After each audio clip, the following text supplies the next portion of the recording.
glasses are They don't really show up. reflecting anything today, so I'm No. gonna leave them on.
Among lots, well, not so lot, but some citations, quotations, expressions we listen during or before doing the Camino and after doing the Camino, because some they come like rules for life. There are these about the Camino Proverá, the El Apostól Proverá, Santiago Proverá, which means the Camino or Santiago will provide us with the things that probably we will need during the Camino. And this is a nice lesson because one of the things I've learned, and I believe that every pilgrim learn after doing at least the first Camino, is that we took so many things that probably we didn't need it, and those that we actually need, they will be coming to us during the Camino. So today I have this amazing couple, Hellen and Wick, to talk about Camino Provisions, because they understood something that I believe it's really important, which is even more important than bring the knowing the amount of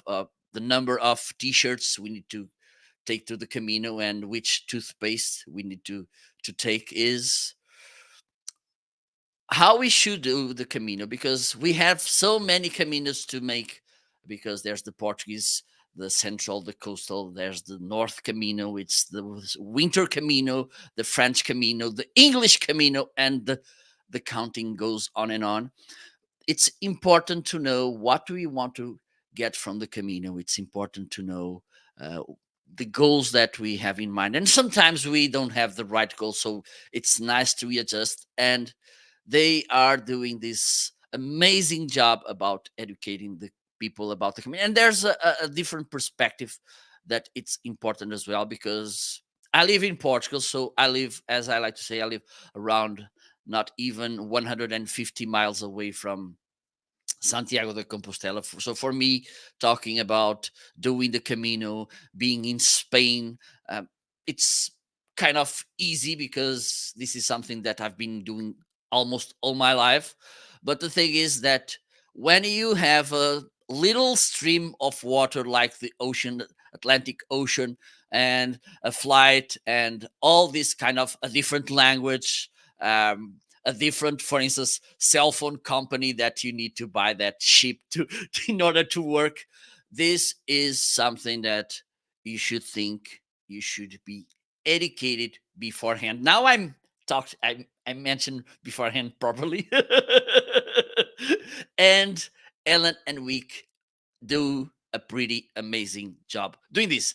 I left them as usual at the basement, okay, but they have like, I don't know how to call that cake from Santiago. Probably they already tasted it, and a little bit of the orujo. So let's bring them to the screen because this conversation will be mostly about them. Hello, Hellen and Wick. Thank you so much. Hi. Good Bienvenidos. morning. Good morning. Bom dia. Bon dia, bienvenidos. We can say both. I don't know. I think you never made the Portuguese Camino, so Yes, we have walked some of the from around Porto, and just before Tui. We have seen that, and we've seen some along the coast. So yes, we know some of it. Yes. Yes. Yeah. First of all, thanks so much. It's a pleasure and an honor to have you, both of you, here. Also, I think I can say this in. Oh my God, I forgot the right word. This is what happens when you don't. But I can talk about the feeling that most of the pilgrims, if not all of them that follow your work, are really thankful for the amazing job that you are doing, helping, educating about this amazing journey, which is the Camino. But you need to have some cautions, to have some little things in mind. So before starting with the conversation, I will and by the way, you can find their website just over there, over the highlight. You can see CaminoProvisions.com. Okay. Yeah. And there you will find amazing lessons about the Camino. So if you don't mind to introduce yourself, and then we can start with the conversation. Sure. Do you want to say? Well, we're Wick and Hellen van Wagenen from the U.S., and we first walked the Camino in 2007. And it was a very different experience then. There was very little information. And that was one of the things that led us. We had such a good experience. We wanted others to enjoy it also. And so we really understood that it would be helpful if they had more information and might lead to a better experience than our first trip. Although we had a great time. I mean, the good news is no matter what you do, you will very likely still have a good experience. But we think there are ways to have better experiences. Well, like we like to tell people, we hope we can help you not make the same mistakes we made. You might make your own, yes. but maybe we can prepare you, not so that you won't face anything unexpected. There's every Camino has unexpected situations arise. That's part of a pilgrimage, right? I mean, we talk about the idea of not just being flexible, but being fluid. Yes. Because things happen beyond your control and unexpectedly, and just coming into the experience knowing that is helpful. Mm-hmm. Again, my background is engineering, and so I'm used to planning and having everything lined up, and that's really not exactly the way the Camino works.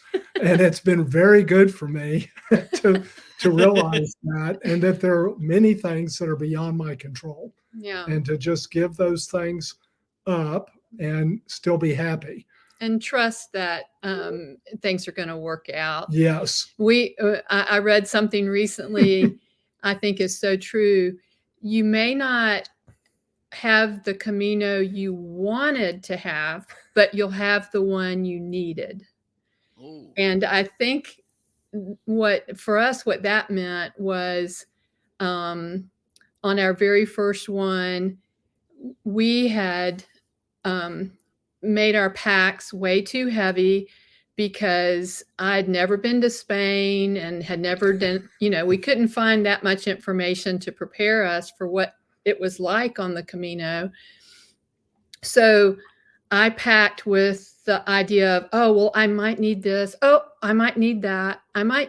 So my pack weighed 36 pounds, which is way too heavy for somebody. How many kilos is that?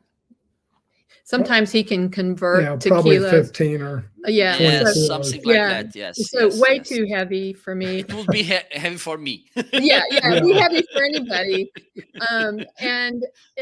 And that was packing out of fear of what if.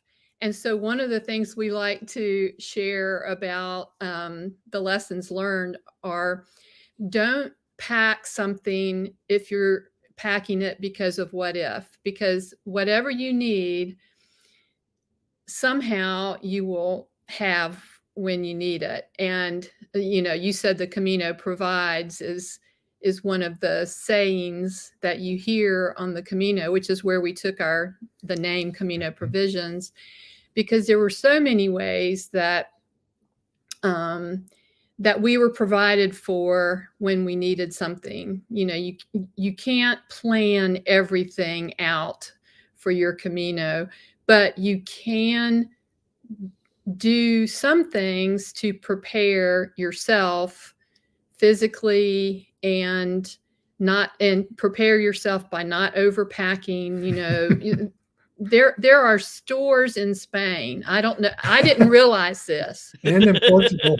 In Portugal and in Spain, guess what? There are stores. And so if you need something, You can find it. that you don't have, that you didn't know you were going to need, likely you can find it in a store, or even in the lost and found bins in the albergues. A lot of times things are left because people didn't want to carry it anymore or whatever. So check out the lost and found bins in the albergues too. That's often a place where you can find things you need.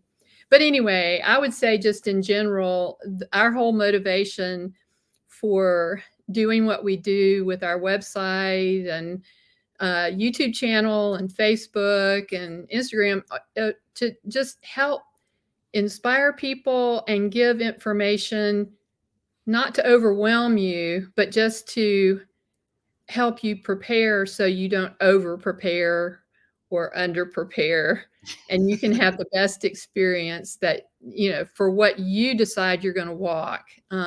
So yeah.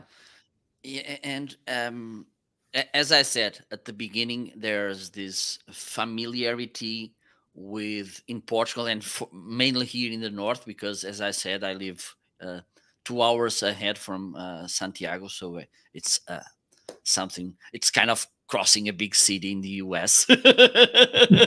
So it's pretty close. And this was one of the surprises that I had. I think this was after I made the first Camino. I made a kind of research. Let me see by country the ranking, and the US were ranked in the first 3, I think. Mhm. And I got like, what? Because for me, for Portuguese people, I think it's pretty normal, because this is something that we have 2 main pilgrimages centers here in the Iberia. Fatima in Portugal, which Yeah. I'm not a huge fan. Let me make this statement. And Santiago, which is something that I think we can tell that is something that I really like. But the thing is, we are a Catholic country. We live close to Spain. We are neighbors. And it's understandable that, well, even though we are a little country, okay, 10 million only, okay, so it's normal that we can appear in the top 10. But the US, I said, they are in the other side of the ocean. I don't think that the main religion there is Catholic, okay.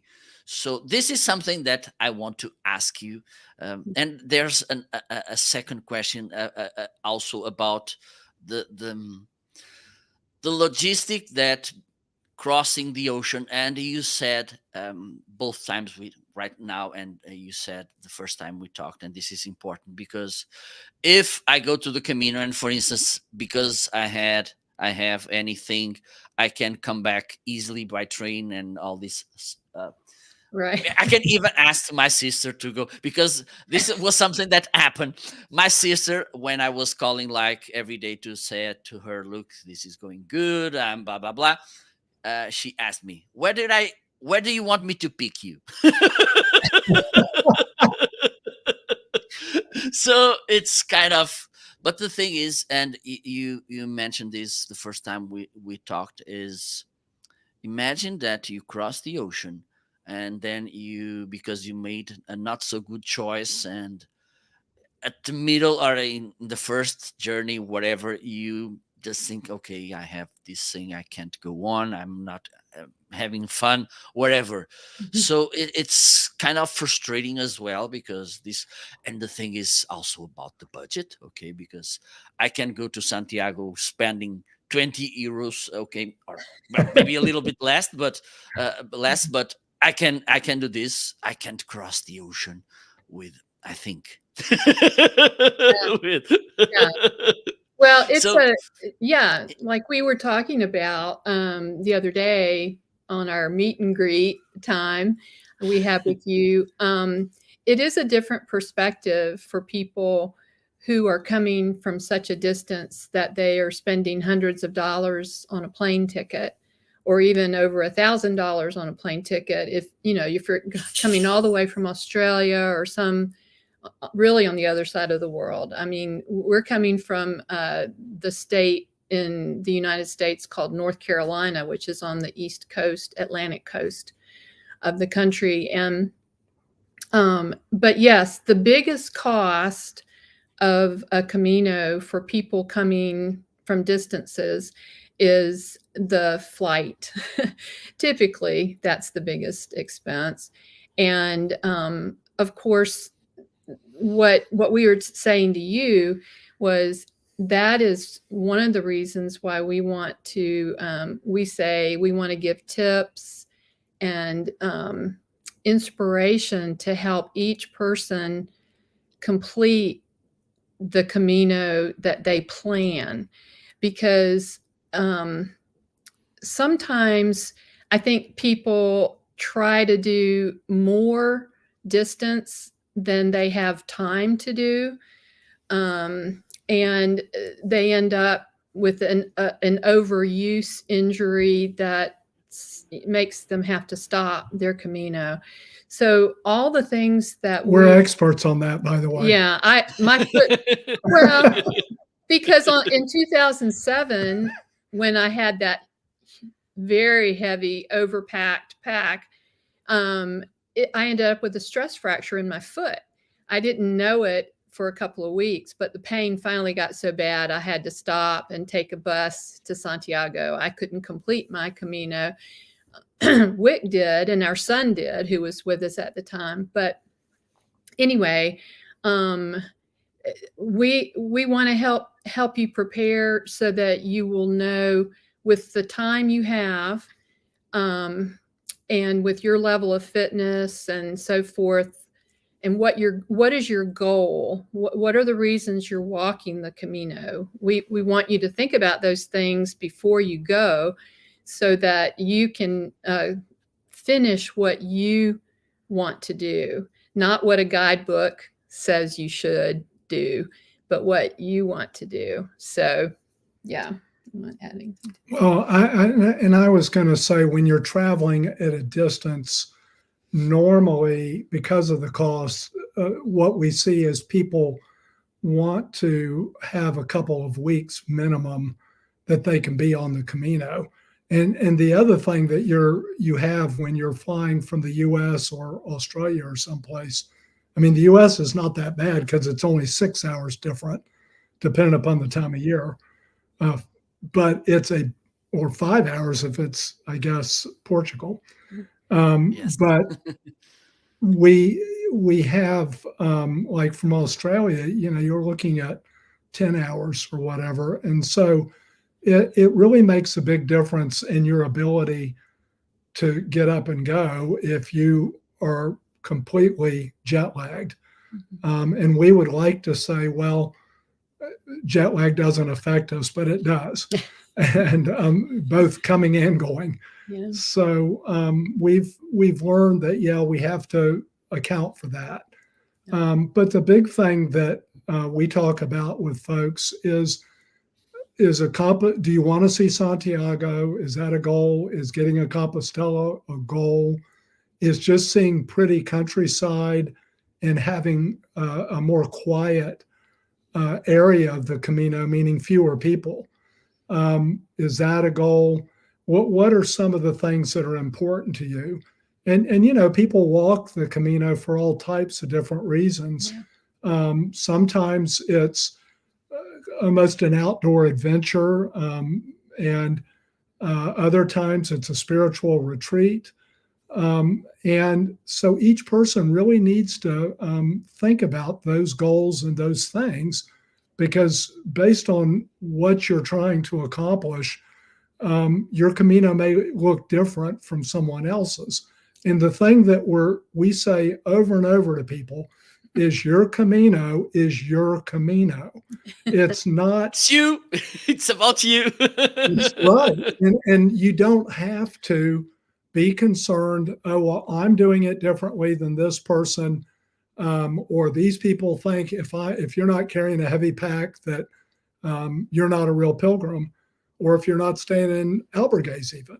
Well, that in our opinion is short-sighted, in that each person has to figure out what they're able to do and what they're going to be comfortable doing, and again, just able to accomplish for their goals, and then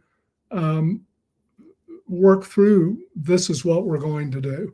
An example of that, we have dear friends who are a family, and they were going to have 2 weeks.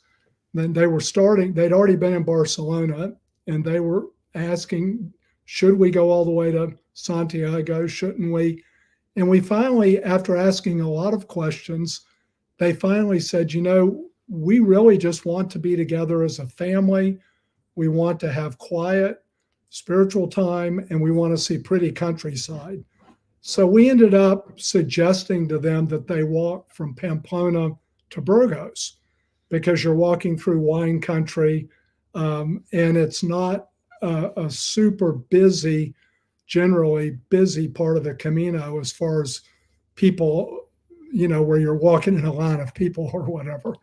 And they ended up doing that, and they all came back saying, well, now we want to do the whole thing. And that's exactly, and that's really your goal.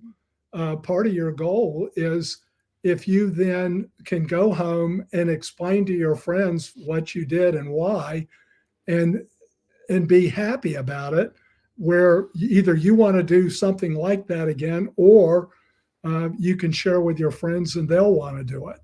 So, and have the experience that you had.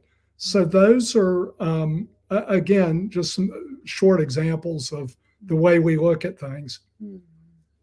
Yeah, absolutely. And this is interesting. And just let me go to the comments, because we have here Joanna. Maybe Joanna will be doing the Camino soon, and she said boots prepared. And she said also that she lives right beside you in Tennessee.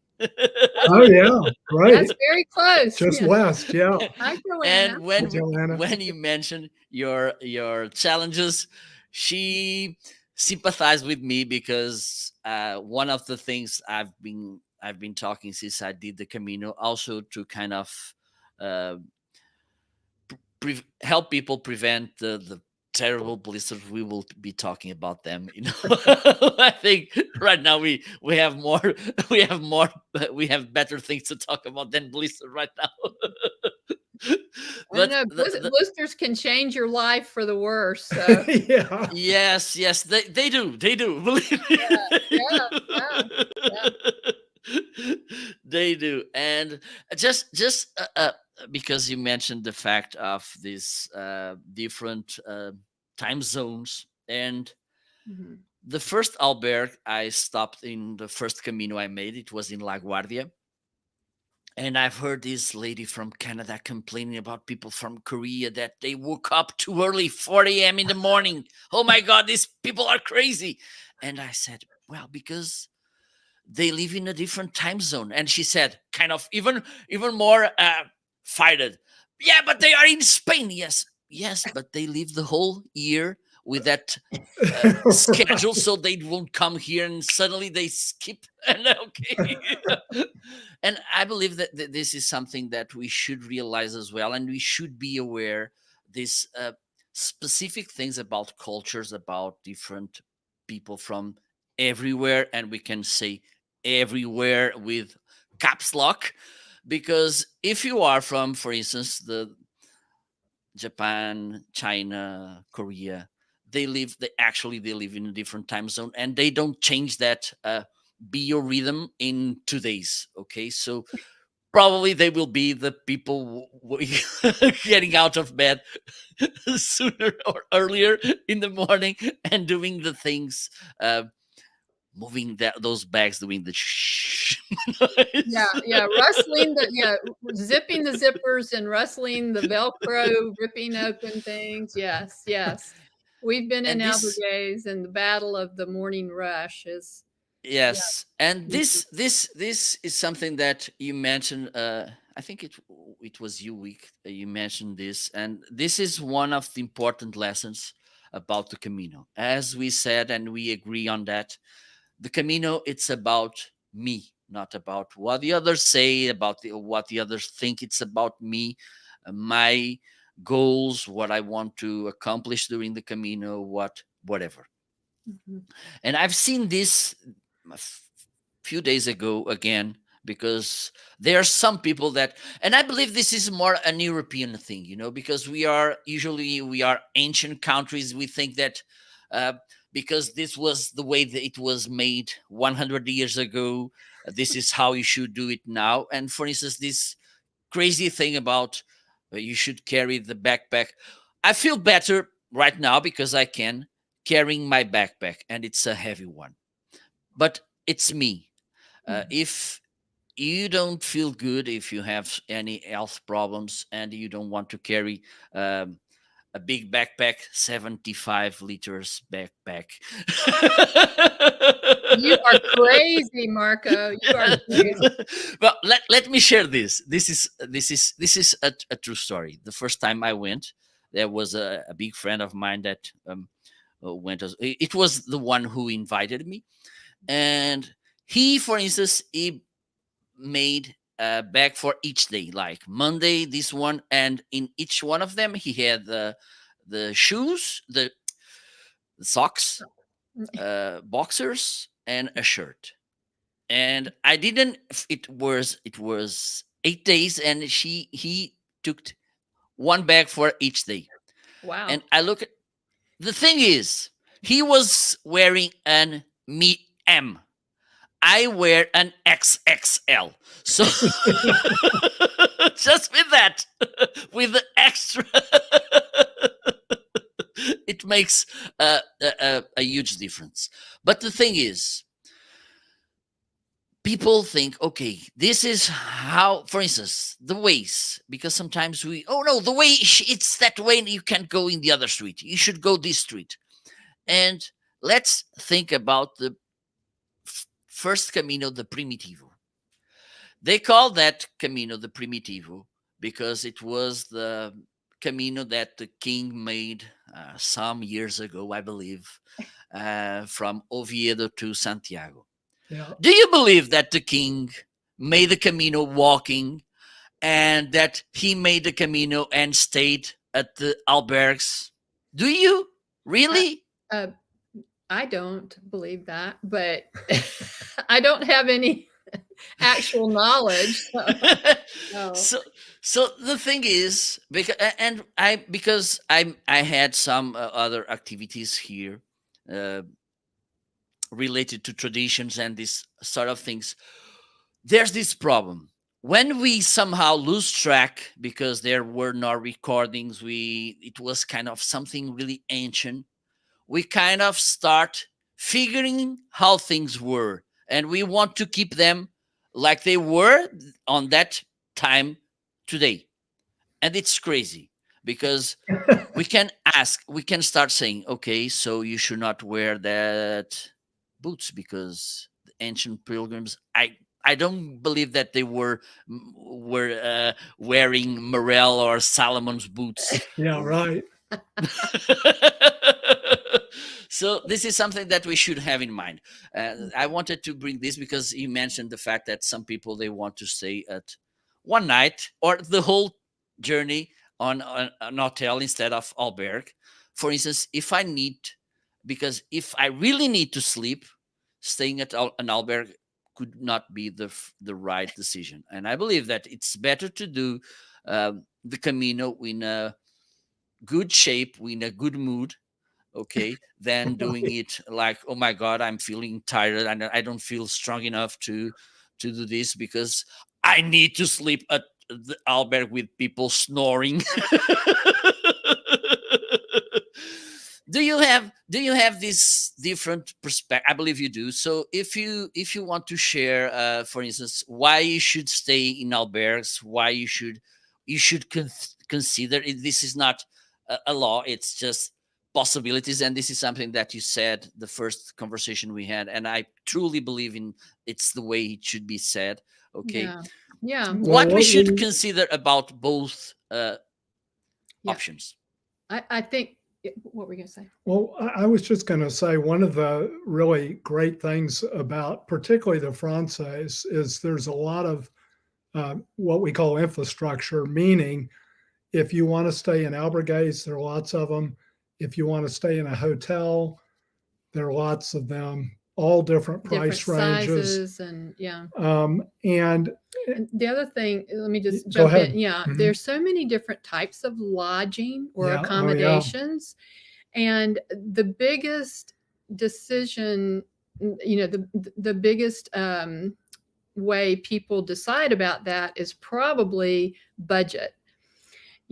Whatever their budget is, there will be lodging to fit that budget. Yes. The least expensive are the donativo albergues, and not all the municipal albergues are donativo, just some of them, which just means you donate what you can. And we believe you really should donate something. But all the way up to the Parador hotels, which are in the U.S. we would say they're the 5-star hotels, very nice accommodations and everything in between. People are using Airbnb to find a room in someone's apartment, or private albergues are, more and more private albergues are popping up, and they often will have a private room, sometimes sharing a bathroom on the hall, or sometimes even with their own bathroom. So some of these private albergues are similar to almost like have some small hotel type rooms in them, as well as the bunk bed rooms. And if people have seen any pictures or like the movie The Way, they've seen the huge dormitory rooms with 50 or more bunk beds side by side, so and that does exist still. Although after the pandemic,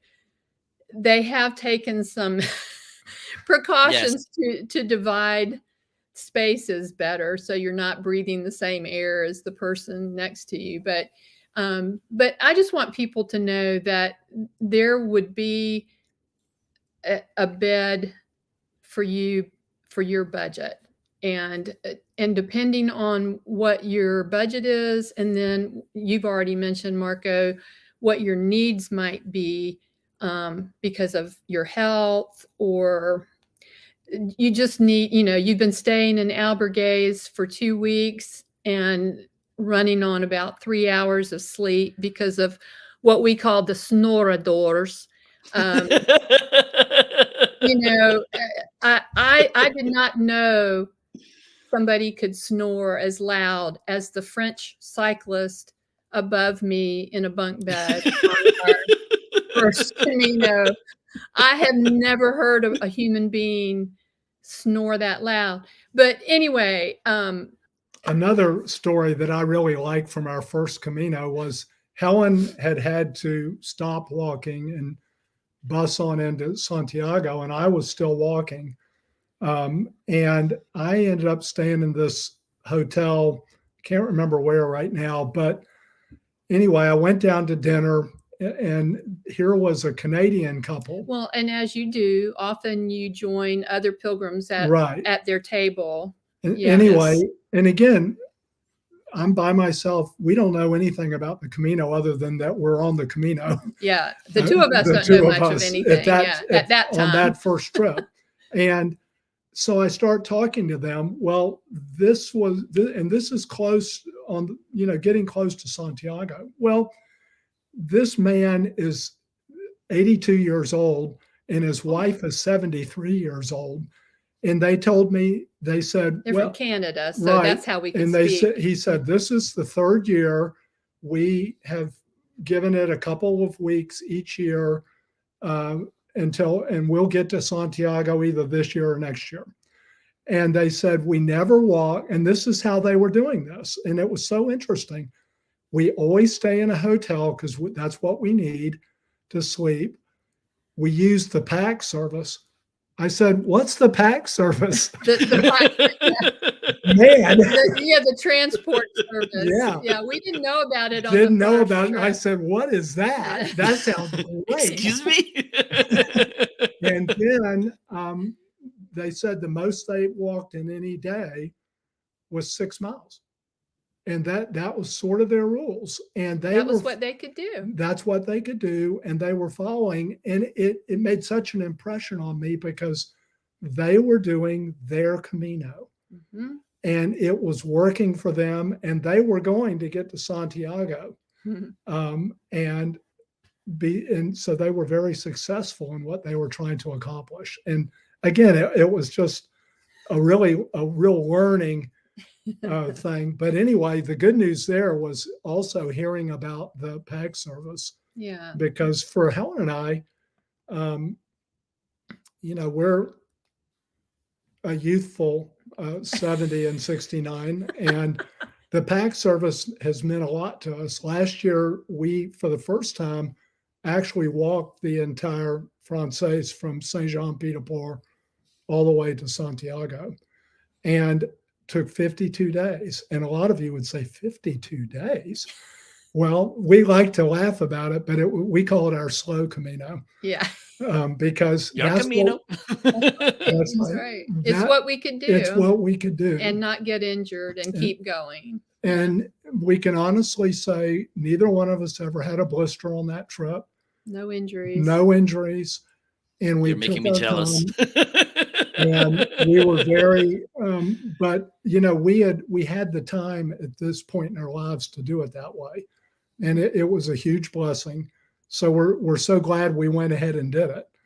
Mm-hmm.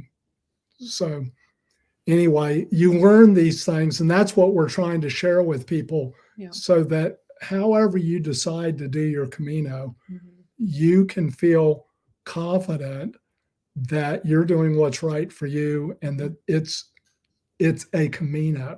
Mm-hmm. Because again, one of the things that grates on us, that's kind of an American term for irritating us, mm-hmm. is people that try to judge other people's Camino and say, oh, well, they're not real pilgrims, or it's not a real Camino if you haven't done this or that. That is, well, we just think that's foolishness.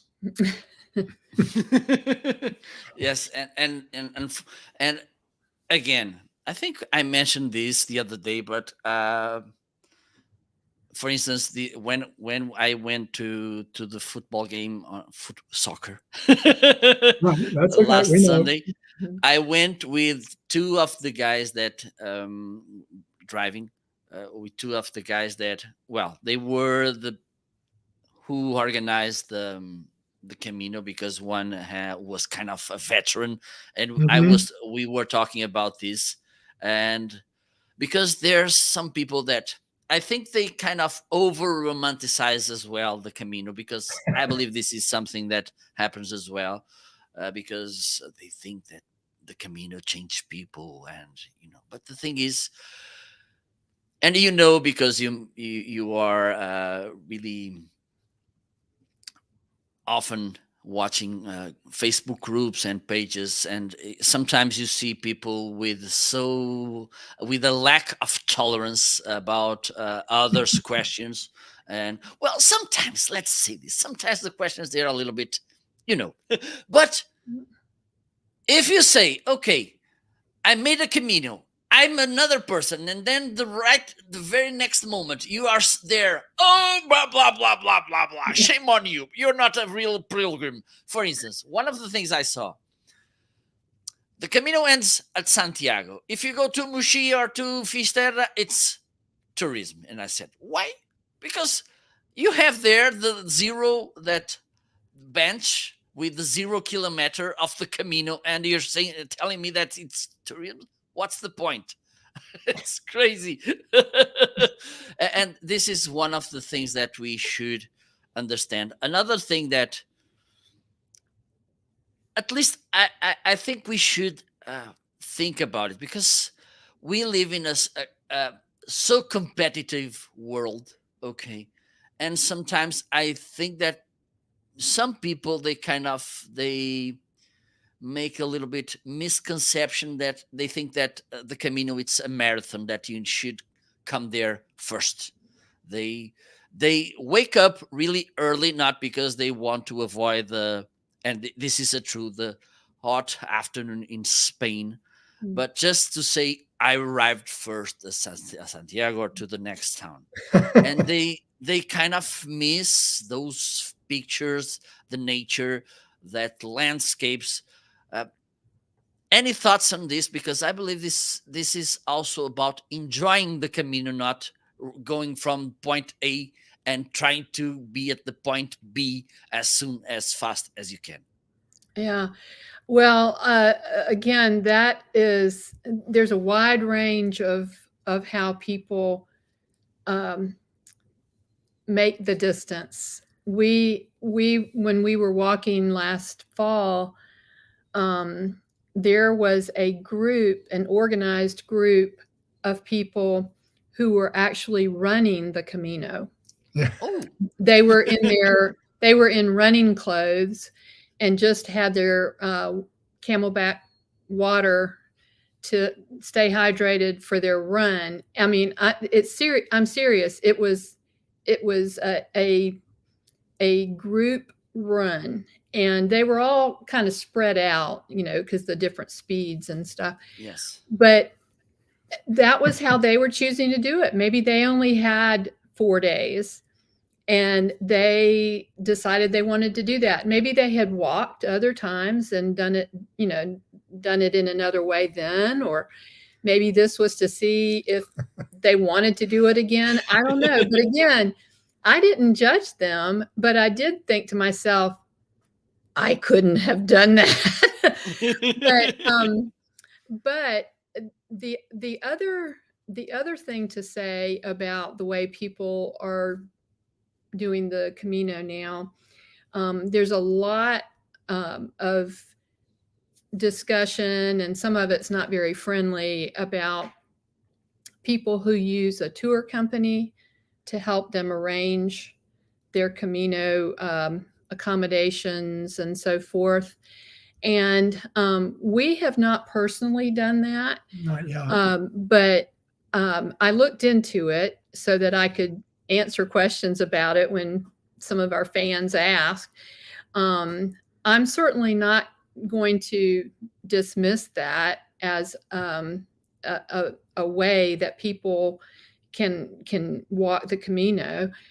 But I will say that we did meet a lot of people this past walk who were they had used tour companies.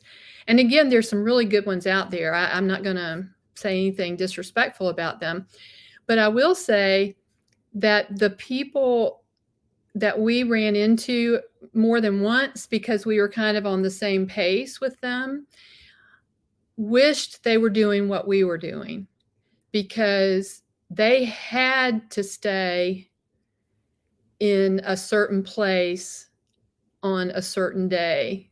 They could not change their itinerary at all.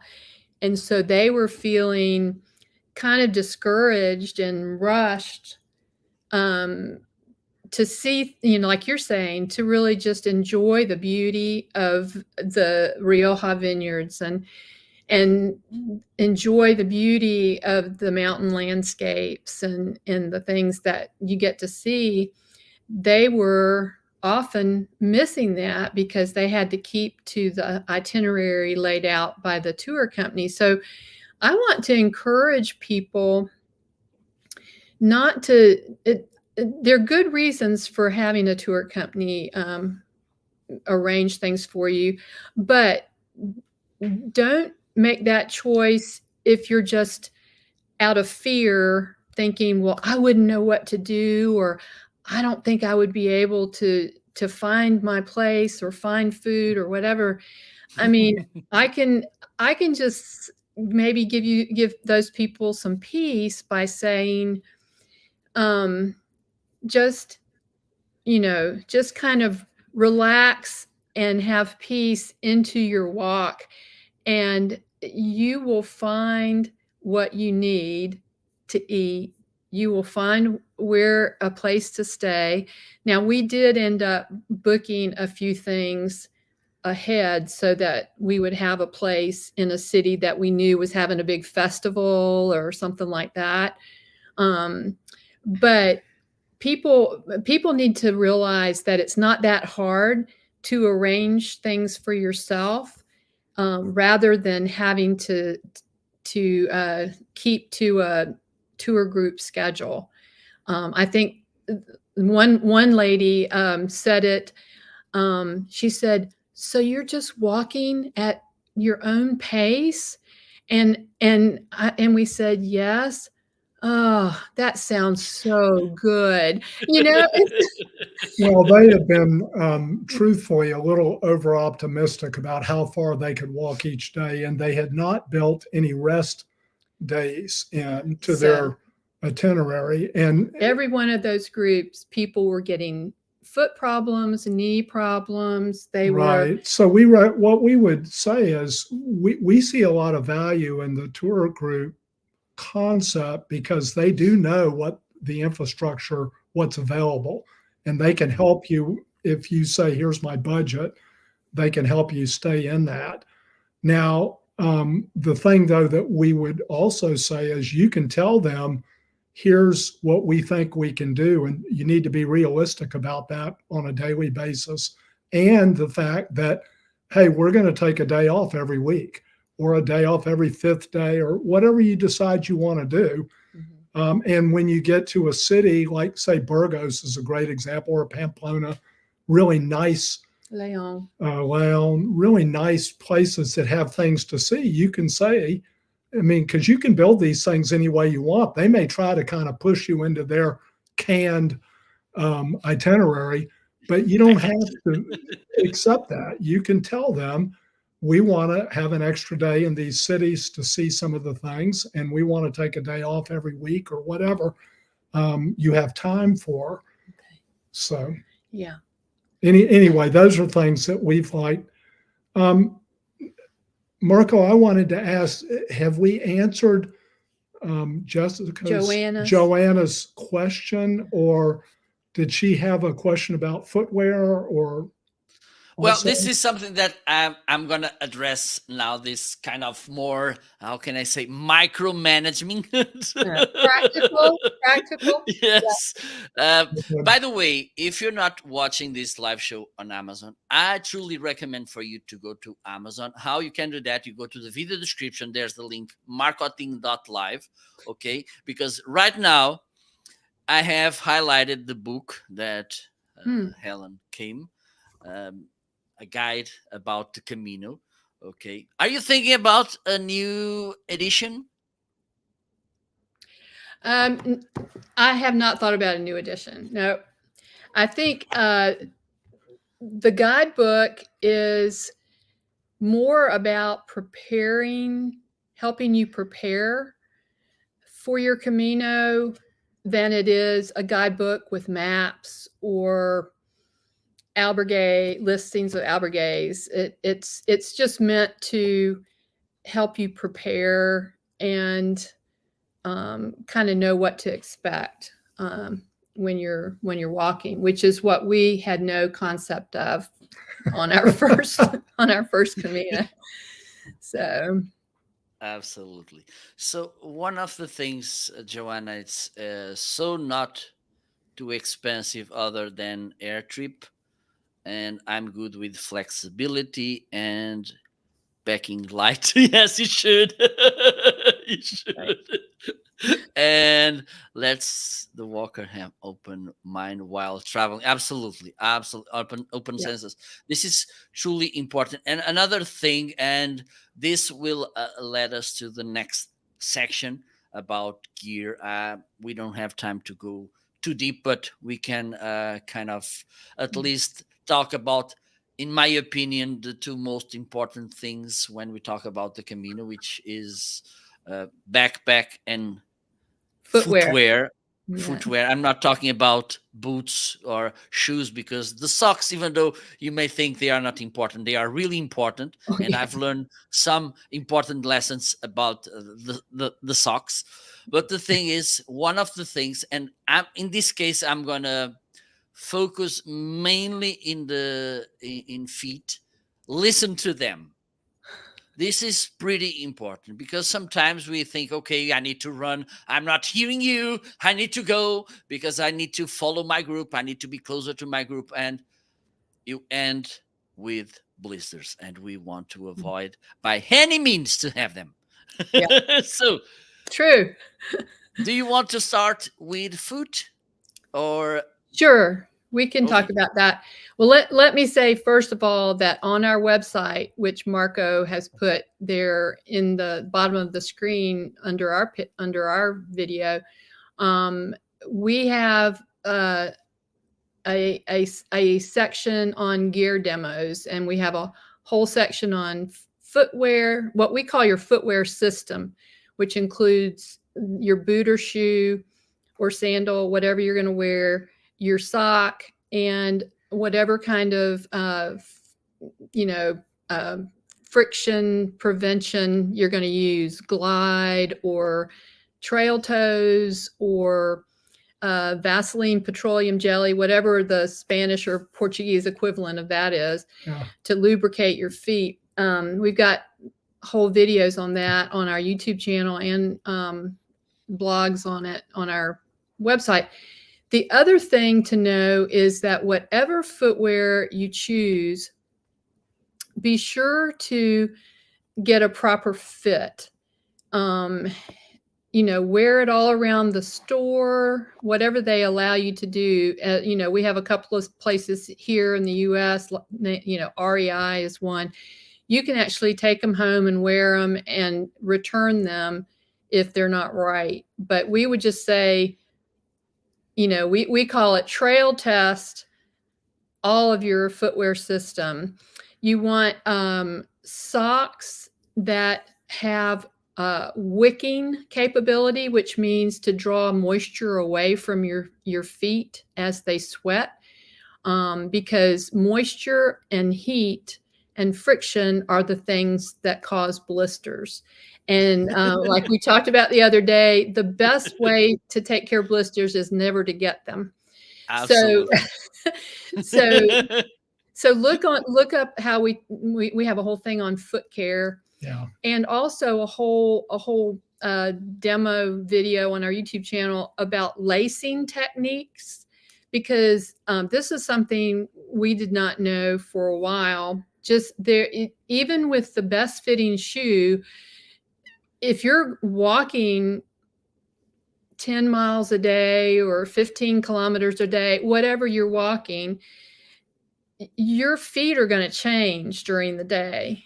And so to know some tips on how to lace your boot or shoes, so to take pressure off of certain areas that might be causing you problem, those are really big, good tips.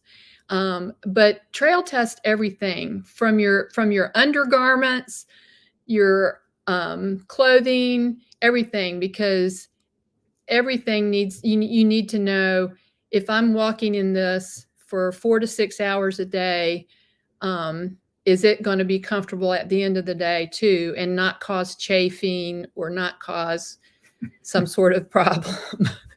So that's what I would say about feet and shoes. Yeah, I agree. Absolutely.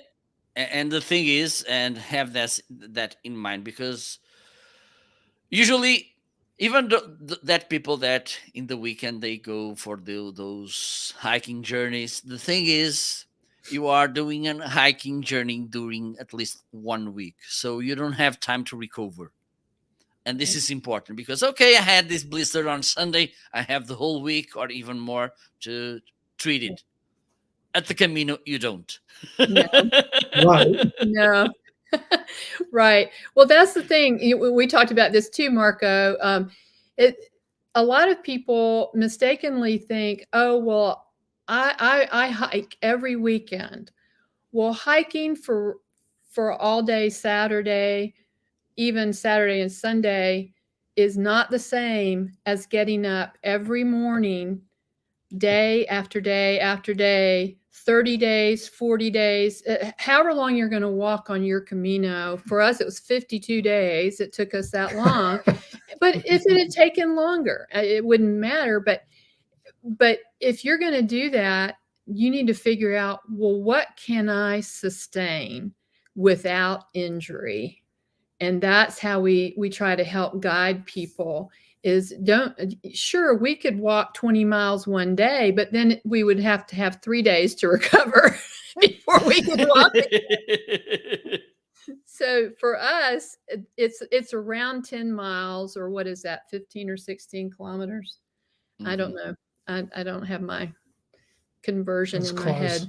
But yeah, so that's one thing we try to help people figure out. Well, what can you do day after day after day? And that's sort of your pace. So Absolutely. Well, I have in the carousel, if you are watching this on Amazon, I have both the shoes from Wick and Hellen, and also I have mine. good. Yes. And I think we can cover this, because this is important, because I'm a boots guy. I love boots.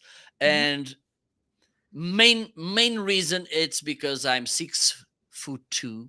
Okay, I'm a little bit tall, and I want to have my ankles well protected.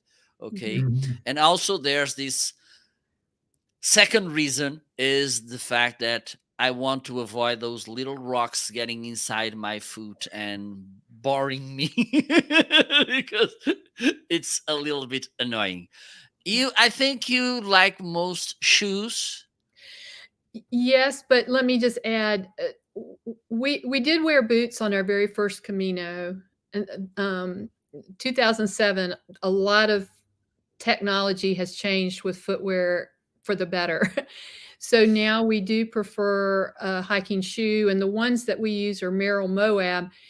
They come in a very wide range of sizes. That is very helpful to people. But for me, I have a very narrow foot, but I have to get a shoe that's really wider than I wish. So I have a problem with the little rocks and things too, getting in my shoe. So here's how I handle that. I wear some of the little gaiters. They're called gaiters, Gaiters. And they're the ones if it's not raining, the gaiters I wear are just kind of like a spandex fabric. And I bought them in Spain. So I don't know what the brand was or anything, but if people want to write to me and ask me more about that, they can certainly do that. Message me on Facebook or at info@CaminoProvisions.com. Send me an email. But so there are ways of wearing a hiking shoe and with a gaiter, keeping the little pebbles from getting into your shoe, because that is very annoying. Absolutely. Yep. Okay. Yep. Yes. Any other, or we can go to the backpack. Okay. How long are we going? Because 1 hour. okay, so we've got what? Oh, several seconds. Well, we can we can go a little bit longer, no problem. Okay, so backpack. Here's what we have to say about a backpack. If you're going to be walking, the only people who need really have to have a bigger pack might be people who are walking in the winter, and just some of that gear, like you're saying, your size is such that your gear, your clothing takes up more space in a pack than someone smaller than you. But same for the seasons. You might, if all you need are shorts or lightweight clothing, you can get by with a smaller pack, and we recommend a 26-liter to 30-liter pack. And the feature that we really like in the packs that we use a Deuter pack, and those are on our website, recommended. But they are highlighted in the carousel right now. Okay. The reason we like them so much is they have a traditional top load, but they also have a front load. It zips open on the front of the pack so that you don't have to dig all the way down through all of the things you have in your pack to find something. So we really like that for when you're actually walking for the day, and it's like, where's my precip jacket? Where's my rain jacket? And it's at the bottom. Well, so it's just easier to unzip that little flap in the front and find it, and then zip it back and put it back on and go. So absolutely. And there's a whole science just unpacking. Oh yes. Oh yes. Is. And we're big believers in packing cubes as well. They're the little zipper, lightweight packing fabric where we kind of organize our clothes. Although we don't take much. We have three tops, 2 pants, 2 trousers, and maybe 3 pairs of underwear. Yeah, we're washing things in the sink every night. We're rinsing things. Oh, and probably 4 pairs of socks. Right. Yes. But we change those throughout the day to keep our feet. Absolutely. Dry. This is important. Yes. It is. And another thing, another important lesson, when you choose mainly the underwear, because as you said, it's good because you have the facilities for doing that. Buy those that dry fast. Yes. Yes.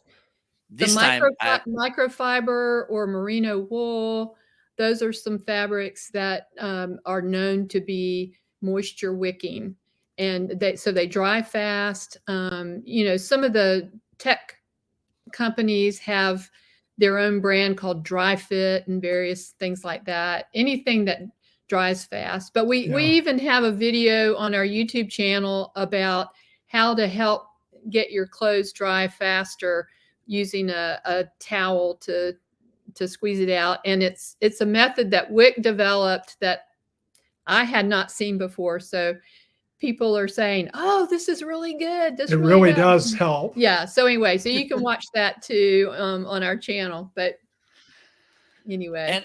And I when I was doing the preparation for this live show, I went to check all the gear that you were recommending, and something kind of caught my eye. And this was something that when I bought this backpack, I think this one, it's Osprey. It's highlighted right now. I think Osprey, it's from the US. That's a very good brand. I think it's from the US. Mm-hmm. And because usually, and this is something that it's important, usually I think right now all of them, they come with the rain cover, but this one was a 360-degree enclosed rain cover. And I thought, why do they have this? And I realized, this is for people who come by plane, because and it has those little rings so you can put a locker there and send it to the plane. And this is something that this one it has, so you don't need to buy it. You just open the zip, you put there the backpack, and then you close with a locker, and it's safe there. Mhm. And I saw that you mentioned that, because the thing is, if the backpack comes somehow opened, Yeah. could Yeah. be a little bit tempting. Yeah. Yeah.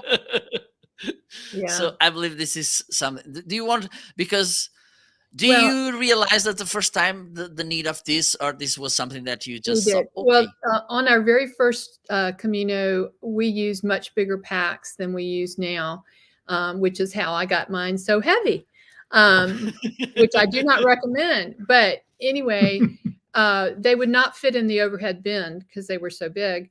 And so we did buy something that I think was called Aeroporto or something like that. It's actually like almost like a duffel bag that you put your pack into, and close, and then that can go through the baggage into the baggage compartment of the airplane rather than with you above your seat. But now our packs are the size that they can go in the overhead bins. But yes, and it's also important to know that when you are staying in albergues, you should always keep your valuables with you. You might feel okay about leaving your pack at your bunk, secured somehow. But I always have my passport, my phone, and my money or credit cards with me at all times. Even if I go to the shower, in the communal shower in the bathroom, I have it with me and hang it on a hook to keep it dry. But always keep your valuables with you. And we've never had any problem with No. theft or anything, but I know that it does happen in albergues, and so you do need to kind of just be a vigilant traveler, Right. Absolutely. I saw that you have one as well. I bought the one you have is different than mine. I bought this waist bag, because Oh yeah. Oh yeah. this is for me. It's I need to make another statement. I'm that kind of people that usually takes more than you need, maybe 30% of useless stuff. I'm that kind of person. Confessions are good, Marco. Yes. At least we need to acknowledge all our things. Yeah. But I bought this, and this one, it's nice, because one of the things is that you can put it. It has this kind of belt that you can put around your waist, but also it has another one that you can use on your shoulder. Yeah. You can put 2 bottles of water. Okay, it has these different pockets, so you can put in a wallet in, so you don't have everything mixed. And I really like this one. Also, it has different colors. But I want to just kind of, before asking you the final thoughts and Okay.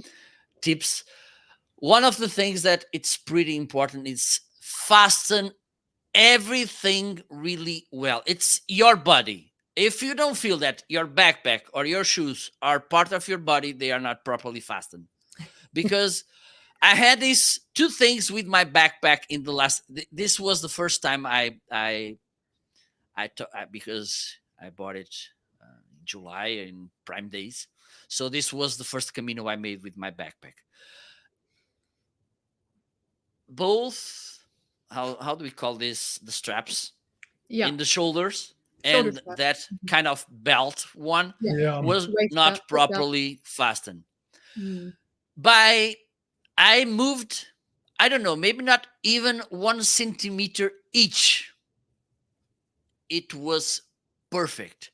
Because, for instance, in the shoulders, you will notice, because if it goes too down, you will be kind of Yeah, not good. If it's leaning Yes, back leaning away back, from your and it's back, not good. that's not good. Yeah. And that one in the waist, because it has some, it was a little bit loosened.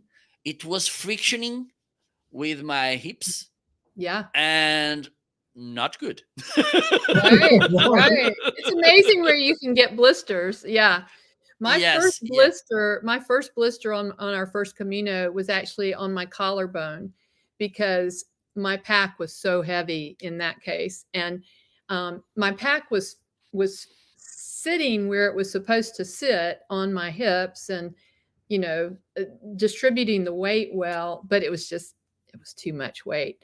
But now what you're saying is you really need to, not only do you need to consider the size of your pack, you know, from the measurement. I talk about this on our website too, just how to measure from your neck down to your waist to see what size pack you should be looking at. And somebody at an outfitter store who really knows what they're doing can help you with this as well. But I have some issues with some health issues with shoulders, and so I carry quite a bit of weight in that waist pack that you're describing. I mean, that's where I carry most of my weight actually, because it's riding on my hips, and that's on me. That's stronger than my shoulders, and so you know, Wick has the stronger shoulders and upper body, and so he can carry more weight in his pack. A ton. Yes. But anyway. Okay, perfect. Just to finish our conversation, 3 tips that you want to leave here so people which are thinking about doing the Camino, preparing the Camino, 3 things that they should have in mind for having the better experience they could have, at least at the first one, because I like to say the best way to prepare the Camino, it's by doing the Camino. Yeah, I know. And we gave you a different perspective on that, right? Coming from the distance we have to come. Well, the first thing is I have people write in all the time. Oh, it's on my bucket list to do this. And I love reading the stories about it. And so a lot of times I'll say, well, I just want to encourage you to get it off your bucket list and onto your calendar. So the first tip would be start making it, the step after dreaming about it is to start making it real by looking at when would I actually do this, and start researching the different seasons and what might fit you the best. We talk about that in the book and all kinds of places where we have information, but what the differences are in the seasons. And so that's the first thing. It's just, if you've been dreaming about it, it's on your bucket list. There's no time like now to put it on your calendar, even if it's a year away or whatever. You know, the second thing I think would be a tip is, and we talked about this in this conversation, has to do with really thinking through, and again, if you're thinking spiritually, praying through your what your goals are, so that you can tailor your Camino, customize it to being what's going to work for you. And what's going to bring the most joy to you, what's going to touch your heart the most. And yeah, that's right. So we believe that it's very worth taking the time to do that. And again, like Helen said, if you have a year before you put it on the calendar for a year from now, you've got some time that you can really look at those things. And I guess another tip would be to look at, are you thinking you're going to walk it with your spouse like we did, or a good friend, or are you thinking you're going to walk it solo? And, we have all kinds of discussions about that topic on our Facebook page and stuff. But I would just say, if you decide you're going to walk it with another person or a couple of friends, to agree ahead of time what kind of what your rules are going to be. Like we it's important. It's really yeah, important that. yeah. Because I've heard many people tell the same story you were telling us about your Camino, Marco, where you ended up with hurt feet trying to keep up with some of the other people you were with in the group. And I would just say, decide ahead of time. Everybody in the group walk their own pace and decide where you're going to meet up, or stop occasionally and wait for the person who's slower, or whatever you decide to do. And decide, like we've heard people say, well, we took turns being the leader for the day. Like in this family we talked about, they had 3 adult children who all of them, were leaders. And so each one of them took turns being the leader of the day. And what that meant was they decided where they were going to stop to eat. They decided when to stop and take a break. They decided, so if you switch around the leadership responsibilities, if you're in a group or with a friend. And for those who are thinking, well, I don't really have a friend, or I was thinking I would just walk it by myself, but I'm worried, is it safe? Especially women ask that question, is it safe to walk alone? And I would say generally, yes. I think most veterans of the Camino would say they did not feel fearful. But there are things, just again, to be vigilant. Wherever you are, you need to be a vigilant traveler. And if you're wondering what the day ahead, the walk ahead is going to be like, and you're by yourself, ask the hospitalero or the desk clerk at the hotel and say, can you tell me anything about this distance I'm walking? Is it going to be safe? And what happens so much is you meet people who are walking your same pace, and you see them day after day. And so a lot of times you kind of strike up a friendship and end up walking together with that friend, not necessarily to talk all the time or whatever, because you might want solitude. You might be, Yes, that might be one of the goals, is to have absolutely. solitude. And so you just agree ahead of time, I think I need some time by myself now. And you just slow down and take a break and let that person or that group go on ahead. And you might see them at dinner or whatever. But anyway, that would be the other thing, is just to decide, are you going with somebody or are you going to go solo? So those would be 3 Okay. things. Do you want to add another one week? I can give you that. No, I'm good. I think those Okay. would be And fine.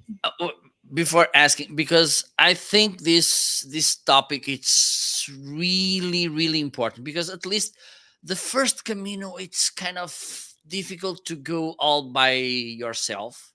Okay. It could be one of the barriers for you to overcome. So, but the thing is, even though you go with a group or with your husband, wife, whatever, take some time to go all by yourself. And also don't be upset if the other person wants to go in front or wants to stay in the back, because and this is also in a physical point important, because if someone is walking faster than he she can, or someone is going slower than he she can, this could bring you injuries as well, Yeah, or you can at Yes. least definitely. you can get more tired by the end of the day. Thankfully, this time I could make the things that I could follow the pace of my friend. So we make the whole Camino side by side, or at least most of the time. But the thing is, don't get upset if, for instance, there's someone that goes faster than you and you were expecting them to wait for you, because believe me, I was suffering like hell from blisters, but Yeah. that Right. moments just with me thinking, reflecting, they were gold. Yeah. Yeah. because I believe that even snails, they came across me. They came, Yeah. but Yeah. these moments, Never. they are precious. Yeah. Never underestimate the value of solitude and being alone with your thoughts, and letting, whatever you believe. We believe in God, so letting God, listening for something He might want to tell us through our hearts and our minds, or the universe, whatever your expression would be, the universe bring truth to you about a particular question you're wondering what to choose, which direction to go with your life, whatever it may be. So, yeah. Well, this has been great, Marco. Yeah, thank you. Okay. We've enjoyed it. Just to finish, thank you so much. Where can people find you? Okay. Well, again, thank you so much. Right here on the bottom of the screen, where is it? CaminoProvisions.com is our website, on Facebook, Instagram, and YouTube channel. It's the same name, Camino Provisions. So you can just look for that. And we would love to have you visit and follow along. Perfect. And believe me, because this is how I found Hellen and Wick was through their presence on Facebook. Okay, they are present both on a really huge Facebook group and with their page Camino Provisions. Thank you so much. This was such an amazing conversation I had. Besides all the insights that I got, it was an entertained conversation. And believe me, for those of you who are watching us and you have in mind the Camino, this is kind of, you'll get somehow addicted, This, just let me give you an example how this works. Do you remind that a specific holiday trip that you went to a given destination and you have fun, and then when you come back, you are during 1 month talking to everybody about that trip? Now realize that you do the Camino once a year, twice a year, every year. So you'll see, and then you will find people like you. Yeah. Okay. Yeah. Yeah. And then this is healthy. It's good for the spirit. It's good for you. This somehow could change if you know how to take the good takeaways from the Camino. You will realize how good this is for you. Like, for instance, and easy to tell, meeting amazing people which share their this passion about the Camino, and that are willing to share with you their thoughts, their takeaways, and this is really important as well. Thank you, Hellen and Wick. Thank you too. Thank you for having us, Marco. Thank you. You're welcome. Thanks to all of you that were watching us live or picking the replay. I don't know, maybe I will negotiate with Hellen and Wick to come back sooner or later. The invitation to their daughter, it's already on the table because she wrote about the Camino as well. And this is something that I like to talk about. Let me highlight the book right now.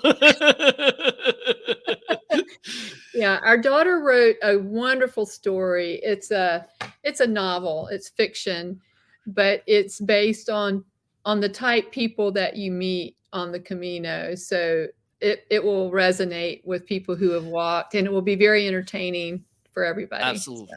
I had this feeling because once I finished the Camino, I bought a book about a fictioned book about the Camino, and the thing is, the main character was Marco as well. Funny thing. Yeah.